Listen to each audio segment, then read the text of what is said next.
Hello, my name is Martin Matti.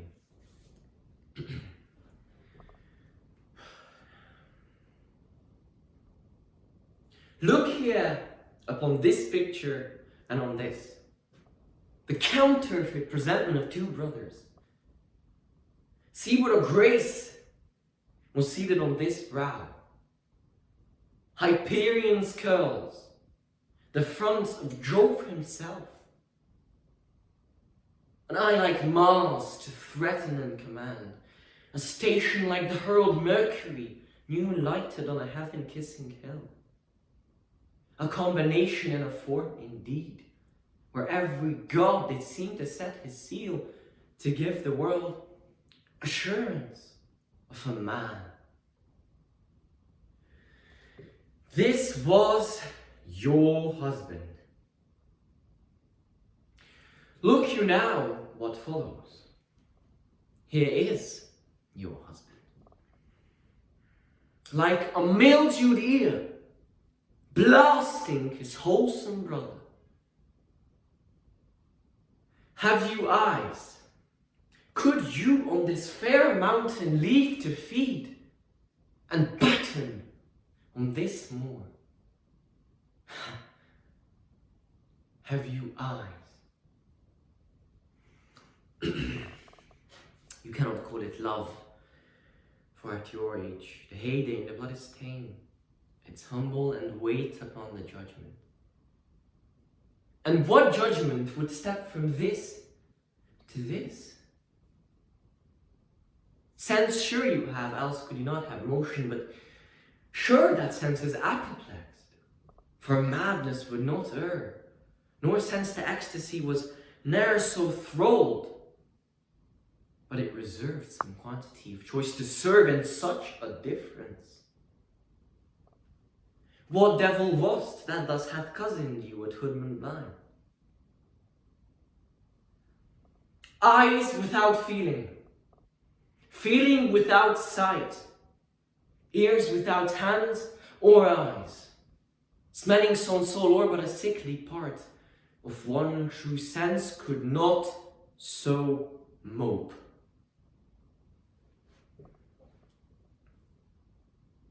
Oh shame!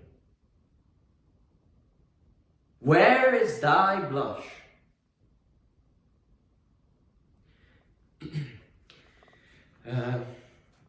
Now, for this speech, I had changed the circumstances. In my scenario, this is a court of law. We have Gertrude, we have the jury, we have the character, a lawyer for the prosecution, we have the judge, yeah. And what the objective of the character is to get Gertrude to look guilty in the eyes of the jury, because eventually it's the jury that decides whether she's guilty or not. And what he does is, due to lack of evidence, he brings two pictures, a picture of Gertrude's old husband and a picture of Gertrude's new husband. And what he does is he sort of plays to the jury that he shows the jury that this is her old husband looking fierce and strong, what she deserves. And then he shows the jury what she has now, a bad old grumpy man. Maybe he beats her. And what he's trying to sort of play with the jury is that any sane woman in her position would have done the same thing. But if the jury were to admit that, that means she's guilty. And what he's doing is he's sort of very softly at times, not accusing her, but very softly pressuring her. Sort of trying to hook her, trying to reel her in. Because if she would, outburst, if she would have an outburst and she'd say, yeah, okay, I did it, then that would seal the deal. Because then she's guilty. Then the jury would say, yeah, she's guilty, she just admitted it. But the lawyer, the character, has to be very careful because he doesn't want to get on the bad side of the jury. He doesn't want to appear like a lawyer, like a big bad lawyer who's just here to sort of pressure and accuse this old innocent lady. And for example, when the character mentions Gertrude's age, he has to be very polite, he has to be very respectful, and he has to be as smooth as possible because he wants to appear like a lawyer who's just here for the truth, who's just trying to help. Whereas the truth is, the lawyer is only here for one thing, his objective, making her look guilty in the eyes of the jury. Now, trying the speech this way was really interesting. I sort of had this freedom to play around with. I could sort of look for my own objectives, look for my own circumstances, my own obstacles, and it felt great really to try it and use this freedom to create something creative, yet still using the exact same words as in the original one. It was really interesting to play around with the words. I really enjoyed doing it. And moving on to the next one.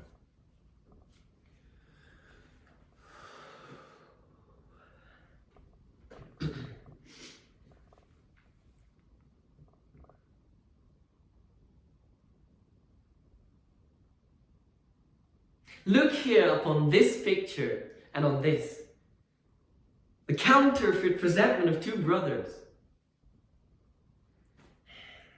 See what a grace was seated on this brow. Hyperion scales.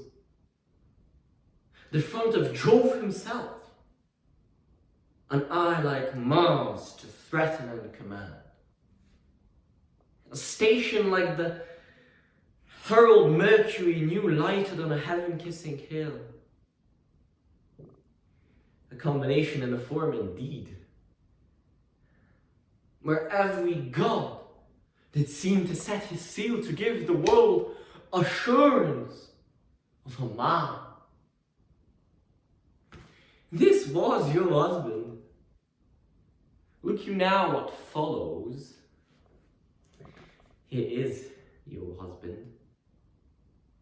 Like a mildewed ear, blasting his wholesome brother. Have you eyes?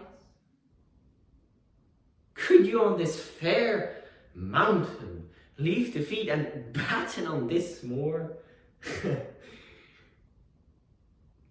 Have you eyes? You cannot call it love, for at your age, in the heyday and the blood is stained. It's humble and waits upon the judgment. And what judgment would step from this to this? Sense sure you have, else could you not have motion, but sure that sense is apoplexed.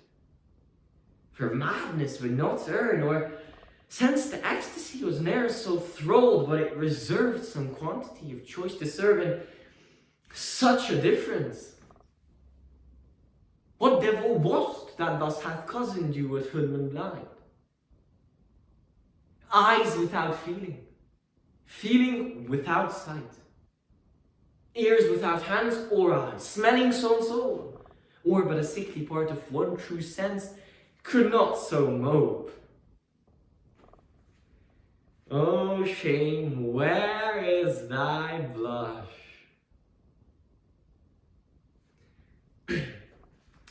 Now for this one, what I tried was, I changed the objective. Here, the character is trying to make Gertrude laugh. And well, the scenario is that we have a picture of Gertrude's old husband and new husband, both funny, weird looking. Maybe this one is funny and fat, this one is funny and thin. It doesn't matter, they're both funny looking. And as the character, maybe a grown-up son, or maybe a friend of hers, his objective is making her laugh. But there's the obstacle, because the character has difficulty with making someone laugh when when the person you're trying to get to laugh is in the bad situation. And here the character is using her bad situation, her marrying these weird looking people, to make her laugh. And that's very difficult when you're using someone's bad circumstances to make them a bit happy, to make them laugh. And it was really interesting to try the speech with this objective, because, you know, in the original one we have Hamlet who loved his father, who hates Claudius, who's mad at his mom, and there's all this passion and these feelings, and here the character is feeling neutral about the husbands. He doesn't really care who Gertrude married, they're both ugly. What he cares about is his objective, which is getting her to love. And it was interesting, sort of, again, using the exact same words for completely different objective. And again, I had this sort of freedom to sort of play around with the objectives, with the obstacles, with the characters, and it felt really good. It felt really good. And I think that's about it. Thank you very much for watching. End of video.